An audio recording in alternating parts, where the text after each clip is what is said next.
കെഎസ്ആർടിസിയുടെ വരുമാന വർധനവ് ലക്ഷ്യമിട്ട് ആരംഭിച്ച സേവ് കെഎസ്ആർടിസി ക്യാമ്പയിൻ വിജയത്തിലേക്ക്. ക്യാമ്പയിൻ ആരംഭിച്ച ഇന്നലെ മാത്രം 6,76,00,000 രൂപയാണ് കെഎസ്ആർടിസിക്ക് വരുമാനമായി ലഭിച്ചത്. കൂടുതൽ കളക്ഷൻ ഗുരുവായൂരും കുറവ് കളക്ഷൻ കായംകുളത്തും ലഭിച്ചു.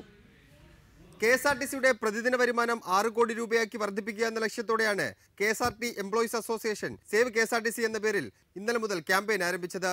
യാത്രക്കാരെ ബസ്സിലേക്ക് വിളിച്ചു കയറ്റുക, പരമാവധി ബസ്സുകൾ നിരത്തിലിറക്കുക തുടങ്ങിയ കാര്യങ്ങളാണ് ക്യാമ്പയിനിലൂടെ ലക്ഷ്യം വെച്ചത്. സംസ്ഥാനമൊട്ടാകെ നടന്ന ക്യാമ്പയിൻ വിജയം കണ്ടതിന്റെ വ്യക്തമായ സൂചനകളാണ് ഇപ്പോൾ പുറത്തുവരുന്നത്. ക്യാമ്പയിന്റെ ആദ്യ ദിവസമായ ഇന്നലെ മാത്രം 6,74,88,545 രൂപയാണ് കെഎസ്ആർടിസിയുടെ വരുമാനം. 6,46,00,000 രൂപ സാധാരണ സർവീസുകളിൽ നിന്നും 30 ലക്ഷം രൂപ ജനറൽ സർവീസുകളിൽ നിന്നുമാണ് ലഭിച്ചത്.